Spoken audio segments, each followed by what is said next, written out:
video, we're going to talk about barbarian chaining, how you can spend AP for one barbarian and end up taking 2 or even 3 or even 40. That is right. We're going to talk about barbarian chaining, how it works, which commanders are the best ones to do it with, what kind of pairings you can use, and also show you a few tips and advice on how to move barbarians and make sure you're moving them the correct way so you maintain their attention, you don't waste your AP, as well as how to find locations with the best amount of barbarians chunked into one area, which is what you really want for a successful chain. So sit back, enjoy the video, and we continue.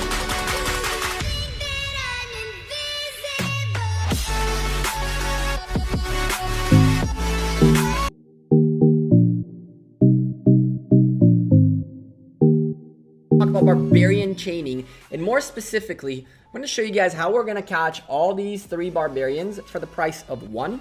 Give you guys a few tips and advice on how to move on the field and all that good stuff like I said. Let's start talking about what AoE is and what barbarian chaining really means. Some of these commanders you have, the king of it being YSG, have skills which are area of effect skills, meaning anyone within that area gets hit up to a certain target, in YSG's case 5 targets. Now his first skill starts as a fan-shaped skill, but once you expertise him, it becomes a circular skill, which is very, very, very good. But there are also commanders such as Ethelfled, who has a nice little forward-facing fan up to 5 enemies skill, very, very used nowadays for chaining as well. And before her, back in the day, the master of chaining in the epics department was our friend Sun Tzu, who also hits in a fan-shaped area a maximum of 5 targets. This one, however, is not front-facing. That's important to notice, but we're going to talk about that later. So we've reached our barbarians with our march that consists of Richard and YSG and a mix of infantries and range, because honestly I was kind of low on both after it's still recovering from Lost Kingdom. But anyway, the way this works is pretty simple. You pick a barbarian and you want to make sure that your army keeps that barbarian and the next barbarian, at least, well, the next 1 or 2 or however more barbarians you want, within the range of the AoE of YSG. Now, you can reach situations like this one where it's cool, we picked up 2 barbarians, but how do we get the 3rd one? The most important thing to know about barbarians is that they lose interest in you after a certain period of time.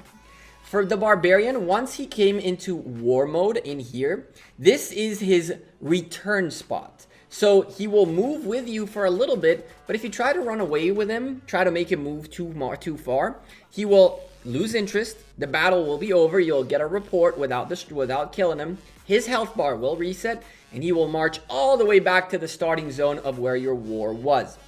So the idea behind chaining a barbarian is to be able to move him without him losing interest in you, while getting closer to the next target and making sure it is within AoE range. Now, unfortunately, this barbarian is a bit low on health, so getting here might be a little tough. You can see that when you're facing the target, you're doing damage, while you're not facing it, you're doing counter damage, and you're really relying on that because you want to have your next barbarian still alive in order to continue on. So the first technique I'm going to show you guys is kind of like zigzagging on the map. Now, for some reason, it's been really laggy today. Really, really laggy, and I haven't been able to see the marches move properly, which is making things so much harder.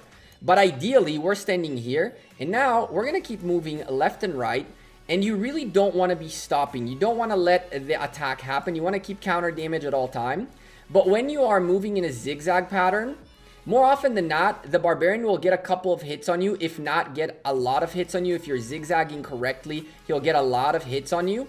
And when he keeps hitting you, all that happens is keeps interest in you.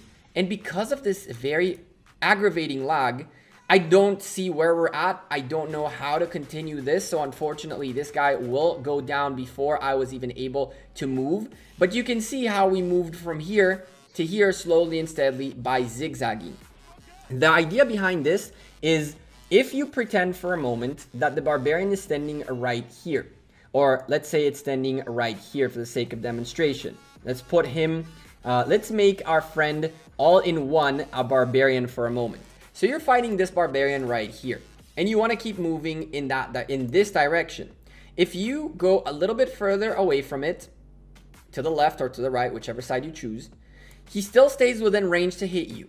And then you start moving left and right within the range of the barbarian, but also forward.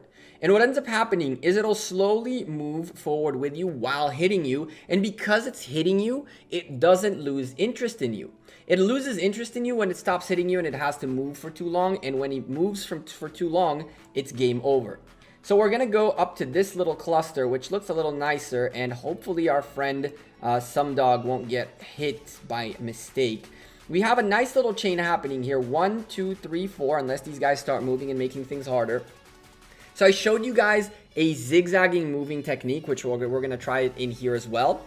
There's another very good way to make a barbarian follow you from pretty much for a really, really long distance, almost for free. And that is your positioning when you start attacking. So when you choose how to do your chain, you got to figure out the order. And so the order for me was very natural to start from here, because once I start from here, I can go through the barbarian almost to here pretty much for free, and then slowly drag him to here. So let's show you how to do that. So we're hitting a barbarian from the opposite side of where we want to be. And then when I make this move all the way to here, 2 full kilometers, if you take a look, you'll see that the barbarian never stops hitting me. He's not really moving yet. But he will be making moves once we get there. And unfortunately, because of this lag, I'm having such a hard time today. Very, very bad day to make that choice. And now we're going to start zigzagging. So we're on the left. Let's move right. And by moving right, again, he keeps hitting me at all time, never losing interest. And we already placed ourselves in the range right here of this guy. And here comes the AoE. Hopefully. And bam, our second barbarian in the chain is in. Now, because of something that I explained earlier, the fact that we are facing him, where he's taking the damage while he's taking the counter damage, this barbarian will outlive this one, probably for sure. Most likely for sure. There are very, very, very random places where if you catch a barbarian that's much weaker after as a secondary, it sometimes dies first. But right here, once this barbarian dies, it's time to start figuring out how do we make our way this way. Why am I making my way this way and not this way? His health bar is not enough for me to make it all the way here, but there's definitely talk about me making it here by using that same exact walk-through technique I showed you guys.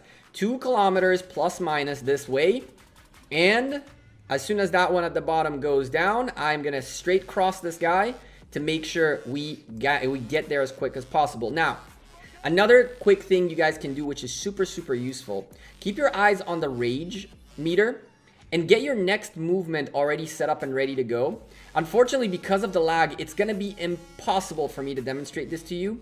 But the reason I have Yi Song-ye as a secondary commander is this one right here. The first commander casted, Richard, bam. So the next attack is going to be AoE. I took the risk of moving a little further and making him follow me because I knew that that would happen right there. Unfortunately, I was just too far. There goes another first commander hit. Let's move this barbarian on a little further, and hopefully the AoE will still happen. He's very low on health, and it did happen, and we catch the third one just in time. So you can see exactly how this works. You slowly and steadily start dragging these barbarians. I prefer going through barbarians than zigzagging. Zigzagging is a little tough. It takes some time to get used to, and when there is lag, it's really hard to keep up with. But yeah, the really good way to get this done is zigzagging. We're gonna try. I don't think we have it in us primarily because of the lag, but if you keep your movement first of all at 1 to 2 kilometers at a time and then wait for the barbarian to hit you a couple turns, you can really, really make progress on the map with a very, very little sudden movements just like this one. We started in these trees right here. Let's see this lag, man. This lag. Look at how I'm teleporting on the map. Lilith Gaming, my friends, come on. Help me out. Let's see if we can get this to work still. Even though zigzagging with this lag is a nightmare, we're slowly moving him. He was in here when we started the fight, and we're already moving him a significant amount. And the whole time he's been hitting us, keeping his attention on us. And look at the help that Lilith sent us. This level 35 makes his way closer to us. So let's make some slow movement. See if we can get him within the range. Hopefully he's in that range right now. There it is. Is that enough? It is enough. And we chain a 4th barbarian. Chaining barbarians is super, super useful. We're not going to go for one more because really there's nothing nearby. But you saw how we brought this barbarian from here to here. And it was enough for the AoE to hit this barbarian too. And 1, 2, 3, 4, we picked up 4 barbarians for the price of 1. And I'll show you exactly how that looks like once these barbarians go down. Where should you look for barbarians for chaining? If you're trying to chain very, very big numbers, I recommend looking for barbarians anywhere within corners of mountains. So barbarians are AI, they're NPCs. They have a certain path that they go. They sometimes go, they randomly generate directions. So up, up, left, right, up, left, right, down, left, up, down. That's all like random. But once they get stuck in here, once they start getting close to these zones, all of a sudden, there is no down and there is no left. So more often than not, this friend right here, the likelihood of him getting out of this area is slim to none. Because he'll have to have quite a lot of ups without any lefts and without any rights along the way. Or without any downs, sorry. And really, what ends up happening is that in the corners of mountains as well as corners of the full kingdom, you will find something like this. Look at this corner, how stacked it is right here. We are seeing 1, 2, 3, 4, 5, 6, 7, 8 barbarians right here, just really quickly, really close. You can very, very easily chain 1, 2, 3, 4. You probably don't want to go this way. And then make your way here slowly and steadily. You can catch 5. If you catch 5, you definitely catch 6. And then you can keep going on and on. There are so many ways to get this done. And the unfortunate thing is if you don't have YSG maxed out, which is by the way why YSG is so useful, because you can do all this on top of holding buildings and fighting on the open field. If you don't have YSG, you can still use Ethelflaed and still use Sun Tzu. I've never used them, so I don't really know how to chain with Ethelflaed or with Sun Tzu. If you guys want me to learn, to ask people that I know that do this very often with those commanders to teach me how to do it and make a video so you guys know how to do it as well, leave me a comment down below and let me know. I'll definitely take some time to learn it, to master it, and then show it to you guys. Let's talk about the report really quickly. We spent the AP for one fight. 40 AP, well, technically 50 AP because he's not a peacekeeping commander. 50 AP for one fight. That fight was here. While that fight was going on, this guy joined the fight, and then this guy joined the fight, and then this guy joined the fight. But them joining the fight doesn't come at my cost. It comes at their cost. They chose to come into the fight. And so there is no AP spent. You'll see in a second that we went down 50 AP, and that's that. If you want to go back a little bit in the video, and you'll see AP never goes down as we hit these. And the best part of this is we spent 50 AP for 4.6k XP and a little bit of rewards. But guess what? We got 4.2 more and a little bit more rewards for free. No AP spent. We got 4.5k points, XP, a lot of nice little speed ups and resources for free, and even 15 arrows of resistance for free. Who can say this is not worth it? This is the best way to hunt barbarians. And just to wrap things up before we lock this video out, we have one of our R4s that I'm going to use as an example, none other than Box. Box has been trying to stay in top 20. He's not really caring to be number